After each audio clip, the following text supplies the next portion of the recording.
Good morning. It's time for Daily Chapel at the LCMS International Center in St. Louis. The text is Matthew chapter 20, verses 1 through 16. The Reverend Dr. Scott Murray is preaching. The broadcast of chapel is underwritten by LCMS International Mission and Ministry to the Armed Forces. A reading from the Gospel of St. Matthew, the 20th chapter.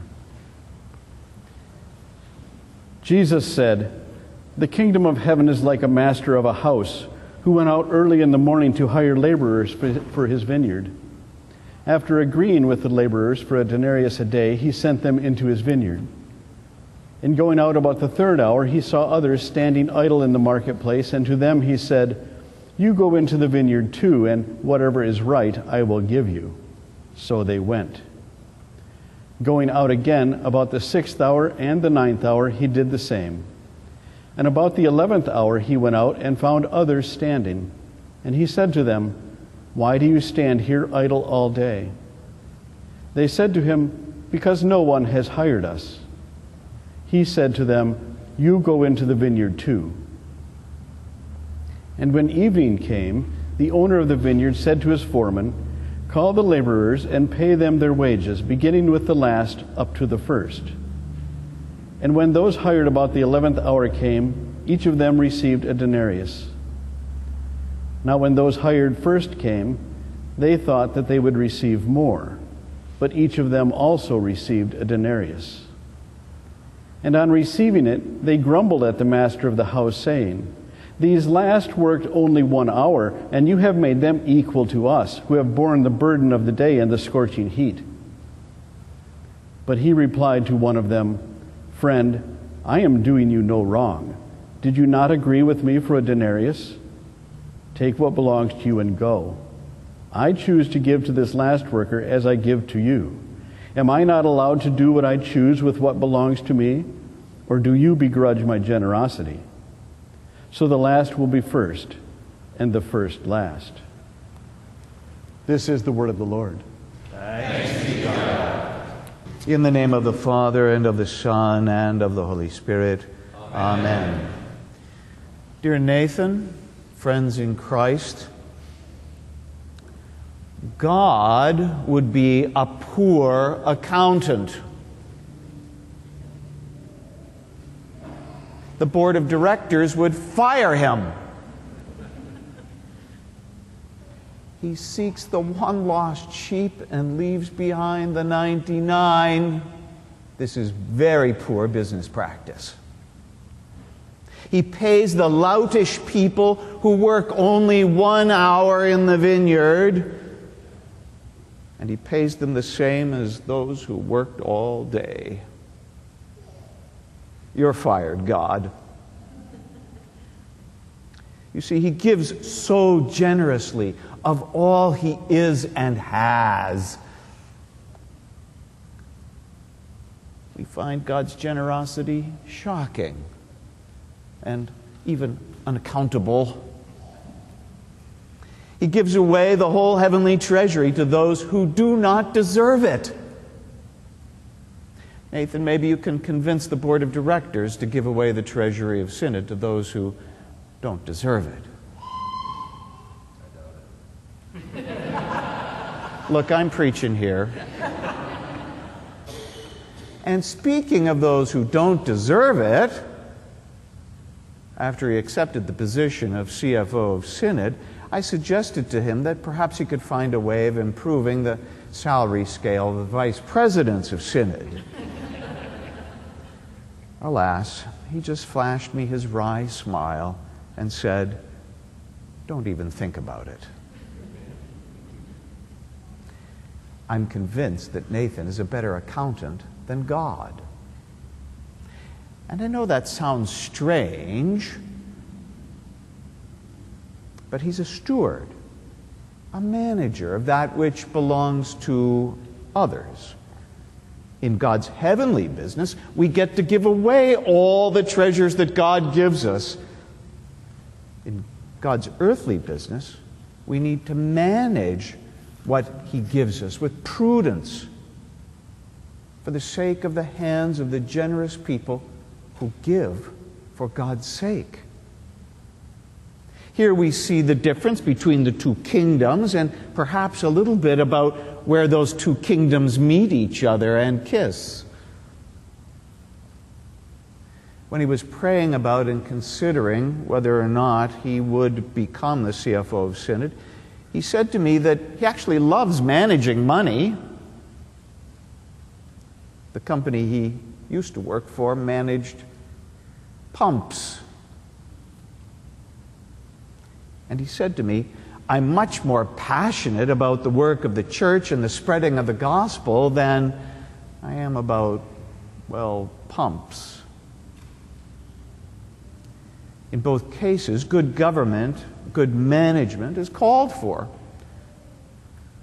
For being a steward of the church's gifts is really a function of the kingdom of the left. But we use this good management so that the overwhelming gifts of God, the ultimate treasury of heaven, the very righteousness of Jesus Christ, can be proclaimed out into the world. So it is that the CFO of Synod, in my thinking, needs to be as wise as a serpent and as innocent as a dove. Wise for the sake of the things of the world, dollars and cents, but innocent for the sake of the things of God. And what joy it is to see those things being taken care of, Nathan.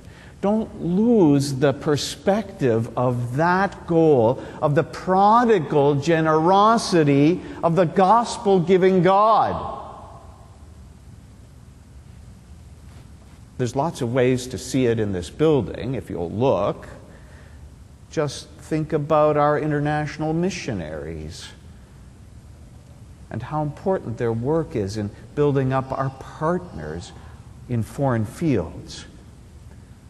Those missionaries brave disease, bad food, dangerous weather, separation from family, and geopolitical upheavals to share the generosity of God with people hungering after the righteousness of God. That alone makes the position worthwhile. God's generosity sometimes causes us to complain, as the laborers in the parable. These last worked only 1 hour, and you've made them equal to us who have borne the burden of the day and the scorching heat. And if we are to go before God with such a complaint, will He not respond, my thoughts are not your thoughts, neither are your ways my ways. As the heavens are higher than the earth, so are my ways than your ways, and my thoughts than your thoughts. And so who are we to straighten God out? Who are we to delve into the mind of God so that we could show Him that what He's doing is, well, not quite right? And what if He makes the last first and the first last?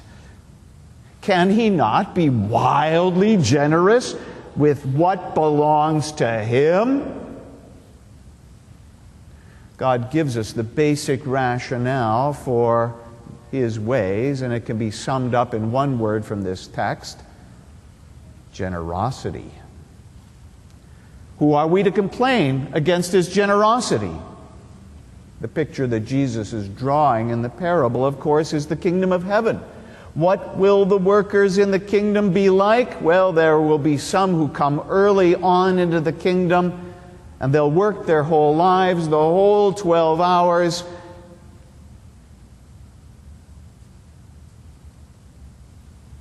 Like many sitting here. But what is our reward? What is our recompense? How are we to be paid? We are paid purely and solely based on the Master's, our God's generosity. What if we were paid by God in accordance with what we were owed? Which of us would be worth even the day's wage I suspect, I know, that none of us would be.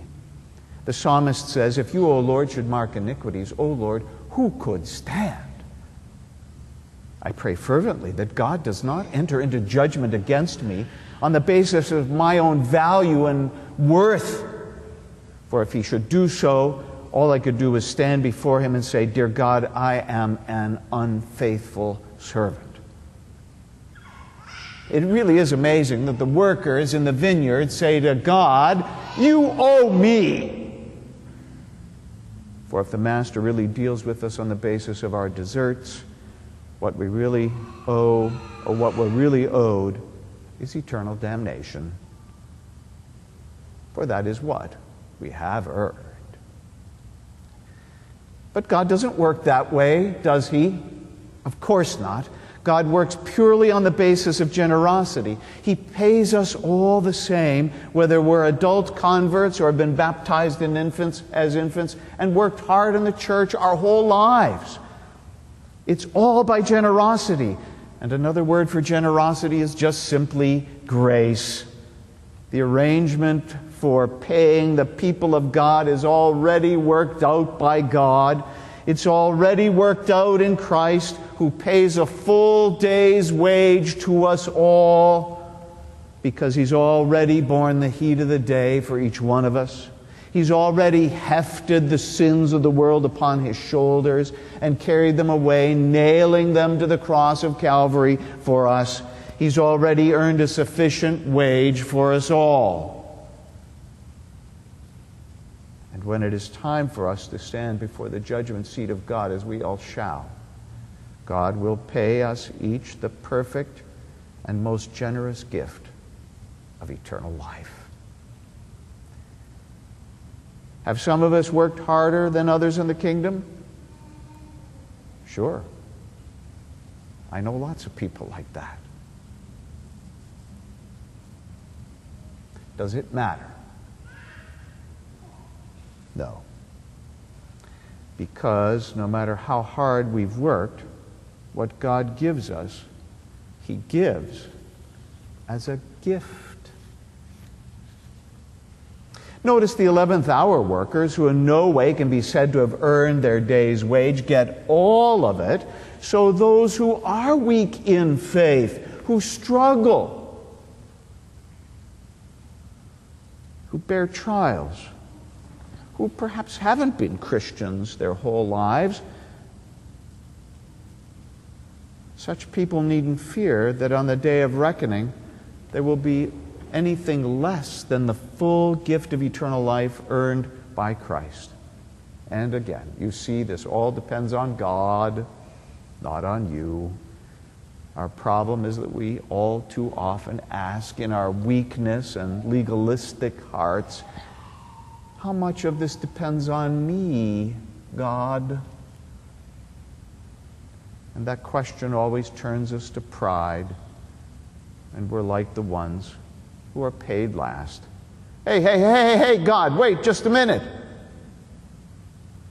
If you're giving eternal life to those who've believed only but an hour, then shouldn't I get something better? Shouldn't there be accolades and praise for me?